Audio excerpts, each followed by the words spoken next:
cuando yo creo estos arbolitos, les doy la forma necesaria como para replicarlos, precisamente es inspirados en lo que yo veo en la naturaleza. Mi nombre es Juan Carlos Ortega, soy ingeniero agrónomo de profesión y les voy a comentar algo acerca de lo que es para mí el bonsái. El bonsái para mí es más allá de un hobby, realmente es una forma de vida. Llegó mucho a mí la experiencia de crear un bonsái desde que tenía 17 años. Precisamente tras visitarlo a un amigo, un ingeniero forestal, Pablo Lozano, él en su casa tenía en su terraza algunos bonsáis y la verdad cuando yo llegué a visitarlo me impresionó mucho, me gustó demasiado esto y decidí un poco dialogar con él cómo era la forma que él los hacía, ¿no? Pero bueno, más allá de que me pueda explicar, despertó ya mi interés en esa temática.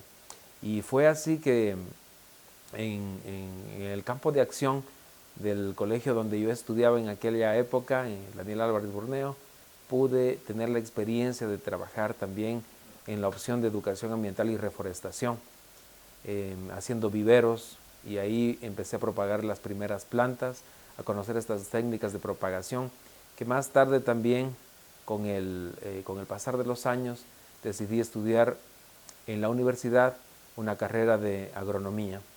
Y es así que cuando ya estudiaba esta carrera, yo ya tenía algunos bonsáis ya trabajados, algunos bonsáis que había iniciado con este mundo muy importante y maravilloso como es este arte de la paciencia. Yo realizo muchas caminatas hacia las áreas naturales y uno ve paisajes increíbles, especialmente en esta región sur, que tenemos más allá de mucha biodiversidad, también tenemos paisajes impresionantes y con ello tenemos también muchos árboles característicos de estas zonas ecológicas o de estos ecosistemas. Entonces, cuando yo salgo al campo y puedo observar esto, realmente me inspira mucho y pienso en mi mente, digo, ¿cómo quisiera tener ese árbol en un jardín? O ¿cómo quisiera tener ese árbol en mi casa? Porque son tan hermosos que inspiran realmente. Entonces, el arte del bonsái para mí es eso, es tratar de recrear eso que veo en el campo en una forma minimalista y poder también compartir con otras personas que tienen el mismo gusto, ¿no es cierto? Y también es una forma de educar a otras personas, es una forma de dar a entender a niños, por ejemplo, de que estas especies que normalmente no las podemos ver en el campo con facilidad, las podemos sí observar en una exposición o a través de visitar este tipo de espacios donde se encuentran los bonsáis.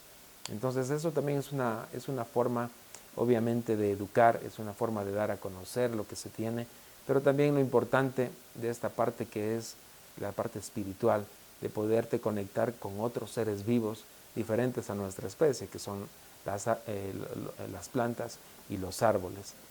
Cuando los compramos en primera instancia en un vivero, no, aunque parezcan árboles pequeñitos, no lo son, porque hay que darle cierta forma a través de procesos y de técnicas que se emplean en el bonsái.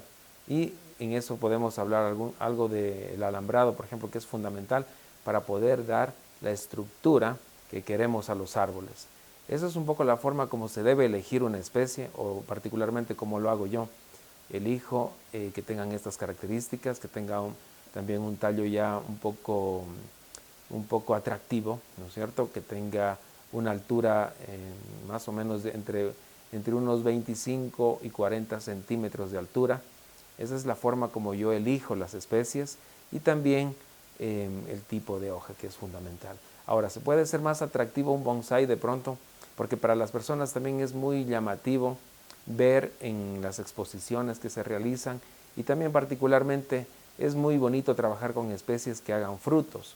Entonces, también hay muchas especies que además de cumplir con la primera característica, que es tener hojas pequeñas en su estructura, también tienen frutos. Estamos hablando de algunas especies como el Cotoneaster horizontalis, las piracantas y algunos cítricos también como Calimondis, naranjas, mandarinos, algunas especies de ciruelas. Entonces, este tipo de árboles también son interesantes al momento de elegir una especie. Creo que es muy importante también poder relacionar el tema artístico con la educación, ya que muchos de nosotros no recibimos clases de arte cuando estábamos estudiando en el colegio, ¿no? O en la universidad, pero sí es importante que podamos enseñar a otras personas y desarrollar también un poco estos elementos de poder educar a otras personas, no solamente sobre el tema de lo que nosotros conocemos o hacemos, sino también sobre el respeto y cuidado a la naturaleza. Y pienso que el trabajar con seres vivos, en este caso con los bonsáis, te permite de alguna forma también crear esa conexión de poder hacer educación ambiental, no solamente con niños, ¿no? Sino también con jóvenes, con otras personas, con adultos. Y lo más interesante de desarrollar el arte en sus diferentes manifestaciones es que puedes conocer a muchas personas. Y cuando conversas con esas personas también estás aprendiendo, también estás enseñando, y eso es parte también de crecer profesionalmente y artísticamente.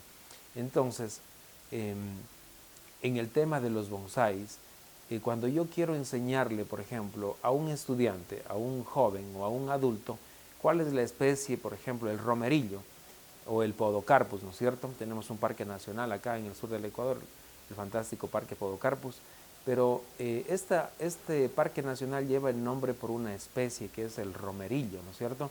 Mucha gente no conoce el romerillo, o quizás si lo ha visto no se acuerda o no lo reconoce.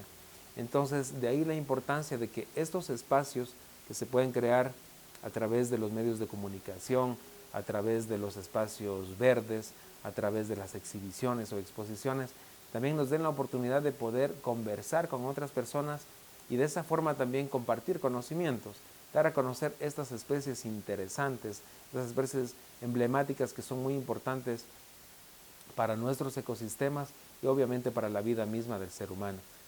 Vengo de familia de músicos y eso también ha sido un aporte importante a mi vida, ya que me ha permitido canalizar de mejor manera las emociones a través de la música, ¿no es cierto?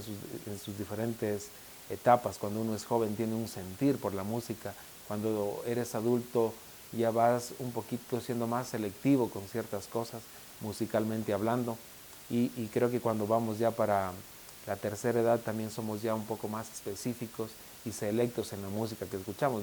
De hecho, la música es una manifestación del arte que te ayuda un poco a canalizar tus emociones o a expresar tus emociones.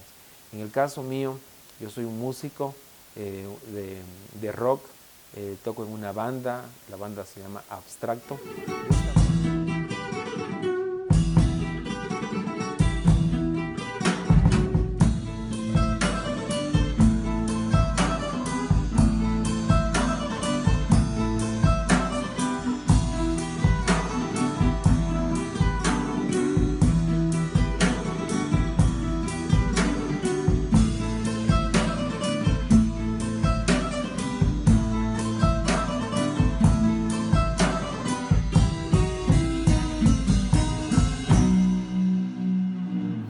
Y esta banda, que la hemos formado ya alrededor de hace unos 23 años aproximadamente, venimos desarrollando, siempre fue nuestro enfoque desarrollarnos en el tema ecológico y tratando de crear conciencia en la juventud acerca del cuidado del ambiente, y no solamente acerca del cuidado, sino un poco reflexionar cómo está nuestro Ecuador, cómo está nuestra selva, cómo están nuestros bosques, cómo están nuestros recursos naturales actualmente y qué podemos hacer nosotros como jóvenes, como niños, como adultos para poder conservar y cuidar desde nuestro accionar estos recursos naturales. Entonces, una forma de hacerlo es también transmitir o canalizar a través de la música estas expresiones.